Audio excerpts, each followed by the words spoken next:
Hello 8th class students, as we have completed sound lesson in our previous week, so this week you will get the videos of same exam fear but in a longer version. See, exam fear videos cover all the topics or all the activities which are there in the textbook, so do watch them carefully. Okay, so this chapter is very small, so it doesn't need much attention as per the weightage and as per the number of pages in any comparison. This chapter is very small, so go through these videos and make sure that you understand the topics well, and if you are not able to understand any concept or any topic, then you can raise the issue in the group, so that I'll be clearing your doubt personally through Zoom session or through personal meeting in our campuses. Okay.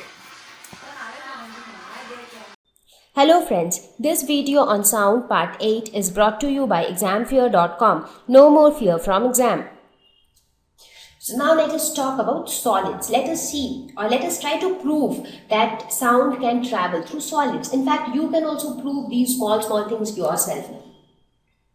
So let us take some examples of solids and we will see that how sound can propagate through them. So the first example that we can take is that of this wooden table. So this is wood. So wood is a solid, right? So here you see there are two guys. Now this guy, what is he doing is he is beating the table. So he is striking on the table. So that is producing some sound, correct? Okay. Now this sound is being heard by this person who is like, now he is not beating it very hard so that everybody can hear it. Like even if he is very gently tapping the table or he is scratching the table, and if somebody else who is on the extreme other end of the table and he keeps his ears close to the table, he would be able to hear the sound which is being made by first guy. So that is because, why is he able to hear this? Because sound can travel through solids. Now, if you want, you can try some other experiments also. For example, instead of using a wooden table, you might use a metal rod. So you use a metal rod and which is not hollow, it is like a solid rod, and somebody is making some sound on one end and you keep your ear on the other end and you will be able to hear the sound. So basically sound can travel through solids like metals or wood or strings, plastics, etc. So let us look at these examples. Like when you talk, you would have created the toy telephones when you were kids. Like you just take two boxes and then you attach them with a string and then you talk to each other. So how are you able to talk to each other? Because sound can travel through solids. Now when I say that sound can travel through solids, some of you might even think that, but I have heard people saying that there are certain substances which are very good in absorbing sound. So some of the solid materials also act as sound absorbers. So if we use those materials, sound gets reduced. One such example is curtains. You would have seen that if you have curtains in your house, the sound transfer reduces. Or let us say if you are sitting inside your study room and you are speaking something loudly. Now when the door of your study room is open, then your sound is reaching more to your living room. But when the door of your study room is closed, your sound is reaching less to the living room. Why? Because when the door is closed, or when you have things which are good sound absorbers like curtains or fiberglass or foam, etc. So these materials, they tend to absorb sound energy. So when they absorb, so less amount of sound energy is being transmitted further. So therefore you would have seen that in offices, the conference rooms or the recording rooms, they are all made soundproof, so that sound from outside cannot enter inside the room, and similarly sound from inside cannot come outside the room. But otherwise, when you talk about propagation of sound, sound can propagate through solids, whether it is metal, whether it is a wood, whether it is a string, whether it is a plastic. So sound can travel through them.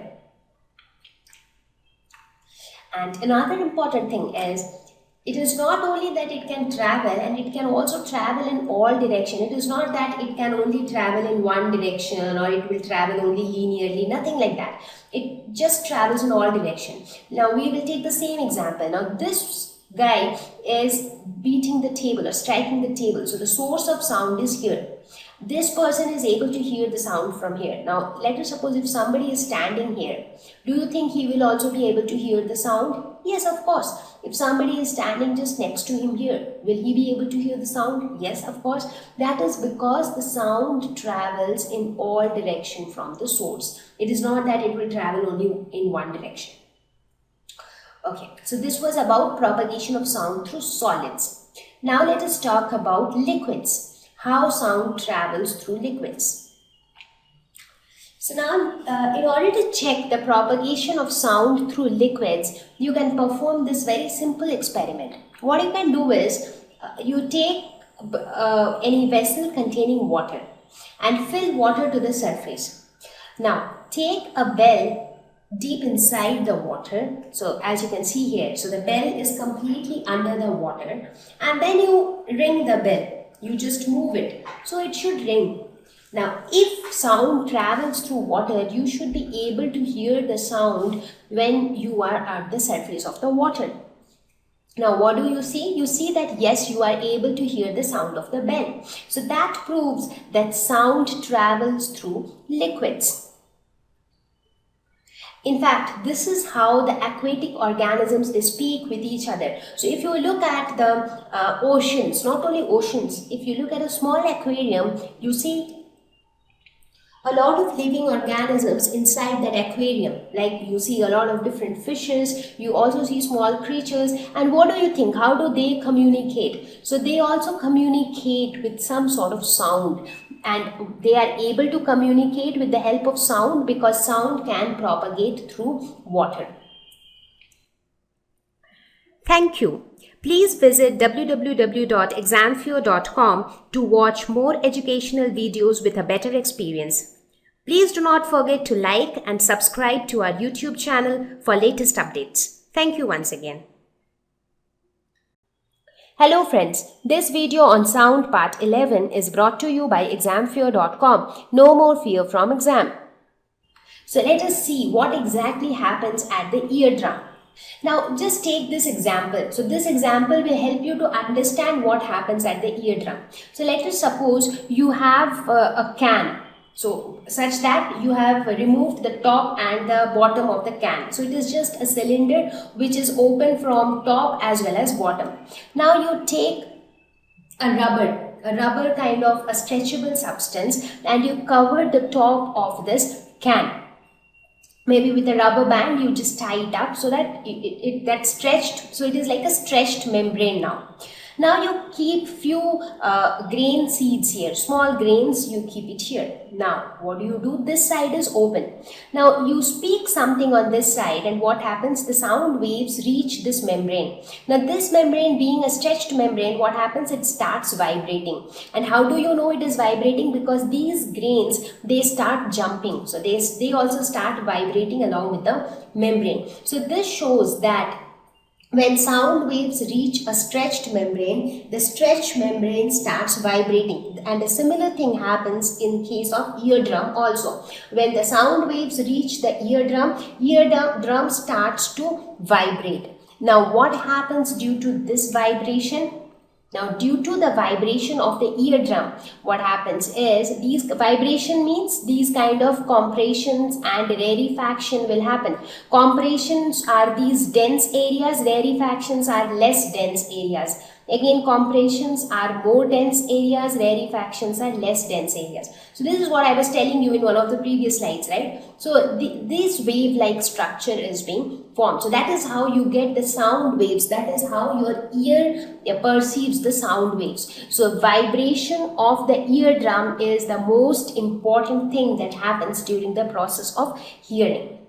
Now your eardrum started vibrating, and that is how your ear got the frequency and the characteristics of the sound wave. Now how will it enter into the inner ear? So then comes the middle ear. Next is middle ear. So the middle ear will receive the vibrations of the eardrum, and what will it do? It will just amplify the vibrations, because the vibrations will be like, it is not that it starts moving just like this. So the vibrations are going to be very less noticeable. So those vibrations get amplified by the middle ear, and in middle ear we have three bones which help in this amplification. And what are the three bones? Malleus, incus and stapes. So these three bones, which are also called as hammer, anvil and stirrup. So these three bones together form the middle ear, and they together help in the amplification of the eardrum vibrations. Now once the vibrations are amplified, then they reach the inner ear. So here the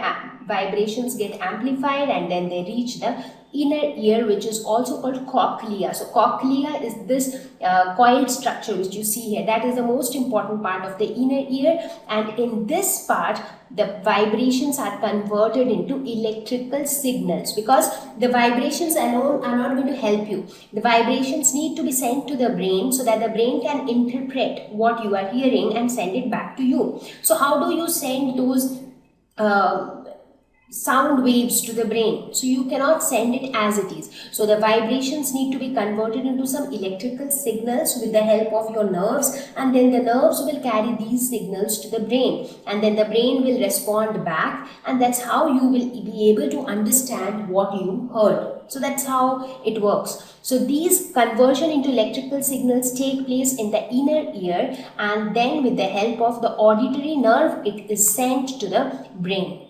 So that is how the entire process of hearing takes. So we saw how important ear is. Without ear functioning properly, we will not be able to hear anything, any of the sounds which are being produced around us. So therefore it is extremely important that this sensitive organ is well protected. So what are some of the things that we can take care in order to ensure that the ear is well protected? One such thing is, don't listen to music too loud for too long, because if the music is very loud, what happens is those sound waves, they are directly hitting the eardrum of the ear. So there are chances that the eardrum might get adversely impacted. Prefer muff type headphones over earbud style ones. Now you would have seen that there are two types of headphones available these days. One is the muff type ones, the one which you see on the screen. So these are called the muff type headphones. So they are safer because they are not in direct contact with your eardrum. Whereas there are other type of headphones which are like, you do not have this entire band, you have small things which can be inserted inside the ear. So they should be less preferred because they are like in direct touch with your eardrum. Do not use sharp and hard objects like pin to clean your ear. Like it's a common habit for a lot of people to use these kind of sharp and hard objects to clean the ear, and that's how they go in direct contact with the eardrum, and they can very easily damage the eardrum. In fact, they can actually cause some problem to the eardrum. So you should always try to use the soft buds to clean your ear, because the tip is quite soft. So even though it comes in touch with your eardrum, it doesn't harm it, or it doesn't cause any sort of breakage to the membrane of the eardrum. So these are some of the things which should be kept in mind in order to ensure that the eardrum is well protected.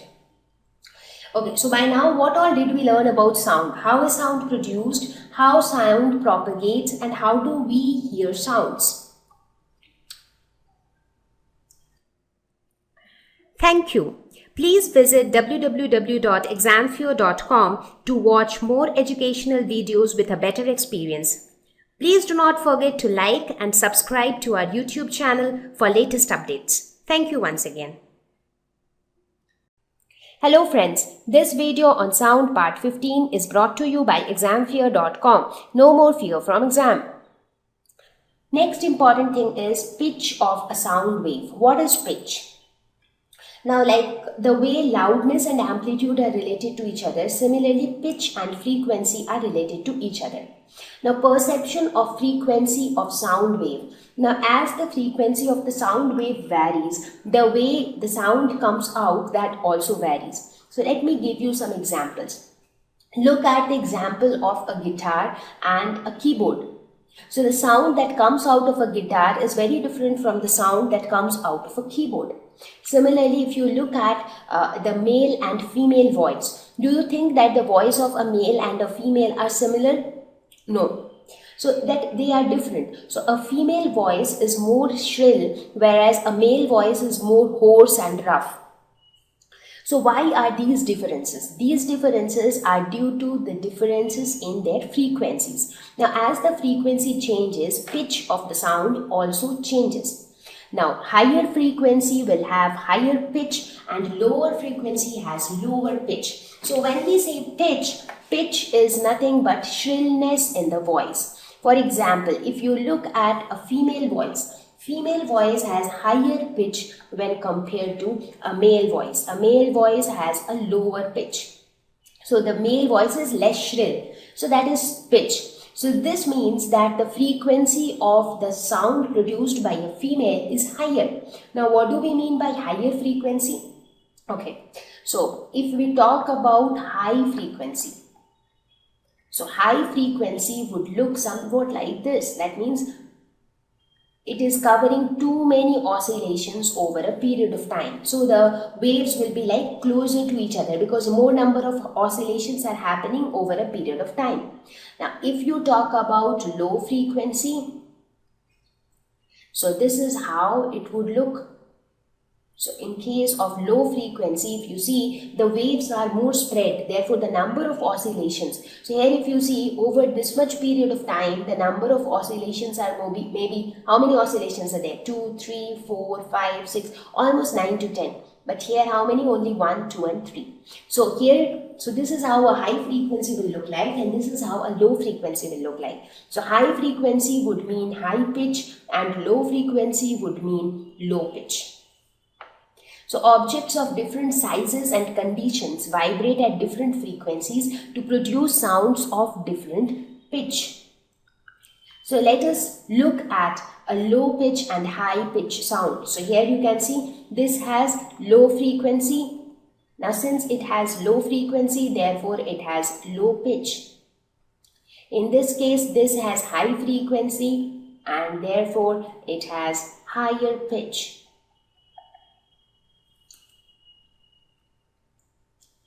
Now let us look at some of the examples of sounds around us and let's compare their pitch and loudness. Now please remember that loudness is always associated with amplitude and pitch is always associated with frequency. So let us take the example of a male voice and a female voice. So in this case, a female voice has a higher pitch, male voice has a lower pitch. But if you talk about the loudness, a male might have the ability to speak louder than a female. However, that again depends from person to person. But what I'm trying to say is it is also possible, it is not necessary that a sound which is more loud has to have higher pitch. Because loudness and pitch are two different things. They are dependent on two different characteristics. So even we can have a wave which has a higher amplitude but a lower frequency. So I will give you an example. So let us suppose we have a wave like this. So this wave has got higher frequency, right? Because there are too many oscillations over a particular period of time. On the other hand, we have a wave like this which has a lower frequency, because if you see, the number of oscillations are really less. But if you look at the amplitudes, in this case the frequency is more, amplitude is less, because amplitude is denoted by the height of the wave, that is the maximum displacement on the y-axis. But in this case, the frequency is less but the amplitude is more. So therefore, frequency and amplitude are two different parameters, and therefore it is very well possible that a sound which is more loud might have a lower pitch. Let us look at some more examples. So if you compare the sound of a lion with the sound of a bird, what do you see? The sound of a bird has a higher pitch, it is more shrill. That is because the frequency is higher. But if you compare the loudness, so here the loudness might be more. The sound of a lion is more loud, but it has a lesser pitch. That's because the frequency of sound is less in case of a lion. You take the examples of musical instruments like drums and flute. So in case of flute also, the pitch is more because the sound is very shrill. And in case of a drum, it is like, it is loud, though it is loud, but the shrillness is not there. It is not shrill. It is very rough and hoarse. So this is how you can identify the pitch and loudness of various sounds that you hear around yourself. Thank you. Please visit www.examfear.com to watch more educational videos with a better experience. Please do not forget to like and subscribe to our YouTube channel for latest updates. Thank you once again. Hello friends, this video on sound part 13 is brought to you by examfear.com. No more fear from exam. So the next thing that we are going to talk about is the wavelength of a wave. What is wavelength? Now if you look at a wave, you will see that the wave will have an upper portion and a lower portion. So this peak of the wave is termed as the crest. This is called crest. So this is crest. And the valley of the wave is known as trough. So this is the valley of the wave and this is called trough. So any wave is nothing but alternate crests and troughs. So these crests are caused by compression. So if you remember how the particles of the medium, they vibrate. So we saw that there are regions of compressions and rarefactions alternatively. So the compressions region form the crest and the rarefaction region form the trough. So that is how we get this type of a wave. So now what do we mean by wavelength? So wavelength is the distance between two consecutive crests or troughs. So this is the first crest. Which is the next crest? This is the next crest. This is the third crest. Similarly, this was the second trough. Now distance between two crests. So this distance is termed as wavelength. So distance between any two crests or distance between any two troughs, that is called wavelength. So basically you can say the entire distance covered by one wave is termed as wavelength. So if you see, each of these are equal intervals. So if you started from 0, so let us say this is time. Okay, so this much time, so the time here is equal to the time here. Again the time here is equal to the time here. So these are like equal intervals of time, and that is why it is a periodic motion, right? So wherever I have given these red dots, they represent equal intervals of time. So if you see, if you try to measure the wavelength, so the distance between two crests is basically the same as the distance between the two troughs. So that is wavelength. Right? Or in simple words, you can also say that this distance, so you see this distance is actually, it is starting from here till here, right? So it is starting from this point till this point. Now we can also say, if you increase this to here, if you start the measurement from here, so this side also you will decrease by 1, so you will measure it till here. So you can also say that this entire length is one wavelength, like this distance is one wavelength. So it is up to you how you want to measure one wavelength. So whenever you talk about a wave, either the distance between the two crests or the distance between the two troughs, or just one wave, the distance between the beginning of one wave to the beginning of the next wave. So that is one wavelength. So I hope it is clear what is wavelength. So we normally denote wavelength by lambda. It is denoted by lambda. So let me give you a quick recap because I don't want you to get confused. So let us suppose this is the wave. So one wavelength could be this distance from this point to this point. This is also lambda. This is also lambda, and this is also lambda. So they are all the same distance. It is measured in meters because it is nothing but length. So we are actually talking about the length. So it is measured in meters. Now that we have discussed about amplitude and wavelength. Now as I mentioned that amplitude and loudness are very closely related to each other. So greater the amplitude, greater would be the loudness. So they are directly proportional to each other.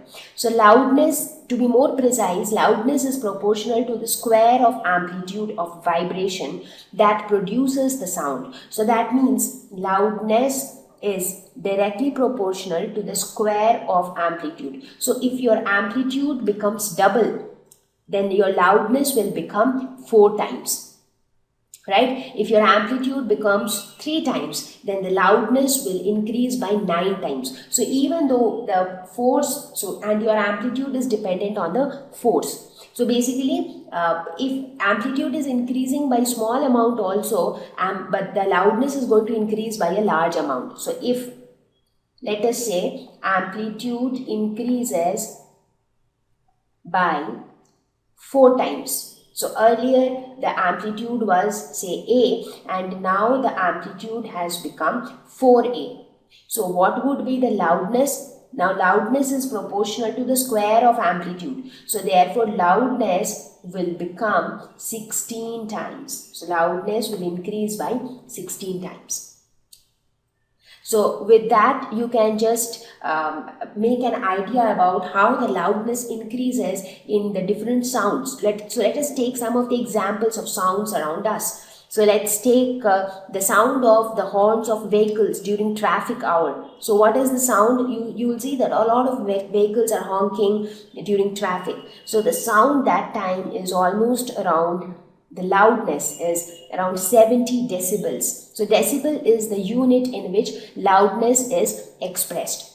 So 70 decibels would be the sound during peak traffic hours. Now what is the loudness of sound when we normally speak to each other? Like we are neither speaking too loud nor are we speaking too softly. So during a normal conversation, the loudness is around 60 decibels.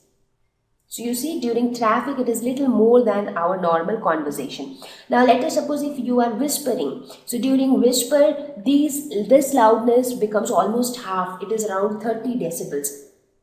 And when we breathe, even breathing involves a sound which is very soft. You don't really get to hear it until and unless you pay full concentration to it. So breathing, it has a loudness of around 10 decibels. So that is how the loudness of different sounds are different, and the loudness is proportional to the amplitude.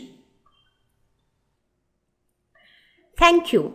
Please visit www.examfear.com to watch more educational videos with a better experience. Please do not forget to like and subscribe to our YouTube channel for latest updates. Thank you once again. Hello friends, this video on sound part 14 is brought to you by examfear.com. No more fear from exam. So the next characteristic that we are going to discuss is frequency. So let us now talk about the frequency of wave. What is frequency? It is the number of oscillations per unit time. So what do we mean by that? Let us suppose when you ring the bell. So what happens? This ball, the metal ball, let me consider it like that, it keeps oscillating. So how many times it oscillated over a particular period of time, that denotes frequency. For example, let us suppose if it is moving very slow, so maybe it will go like this, it will come back, it will go like this, again it will come back. So the number of oscillations. Now how do we define one oscillation? One oscillation would be starting from here, going till here, coming back, going till here, again coming back to the mean position. So this entire thing is one oscillation, right? So now if it is moving very slow, then maybe it will cover 2 oscillations in say 1 second. If it is moving very fast, then it might cover 20 oscillations in 1 second. So how many oscillations it is covering in a particular period of time, that is called frequency. So let us look at this. So the same pendulum. So how many times it covered, how many oscillations in a particular time. So let us look at this picture. So this is the wave. So here one oscillation starts from here. It completes at here. So this is one oscillation.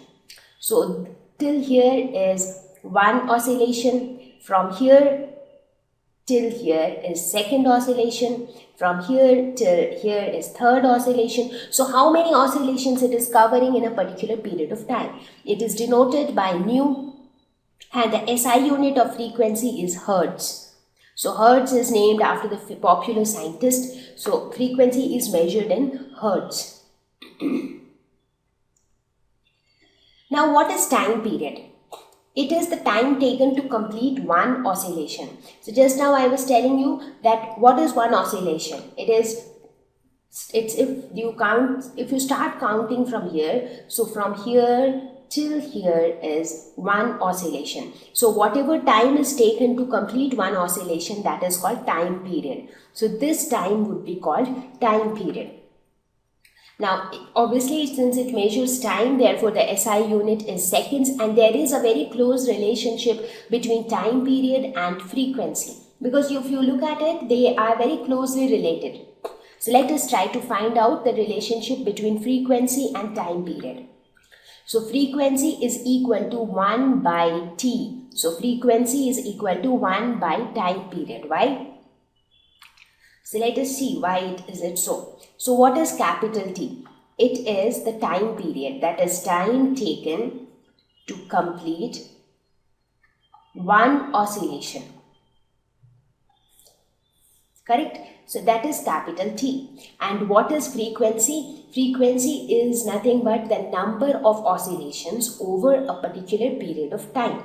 So that is frequency. Okay, so if you see here in capital T, that is in time period T, how many oscillations are done? 1. So how many oscillations will be done in a particular period of time, say small t? So how many oscillations will be done? This will be 1 by t. So over a period of capital T, one oscillation is done. So over a period of 1 second, so in 1 unit of time, what will be the number of oscillation? That will be 1 by t. And what is frequency? Frequency is the number of oscillations in unit time. So this is unit time. So this one denotes nothing but unit time. That is 1 unit of time.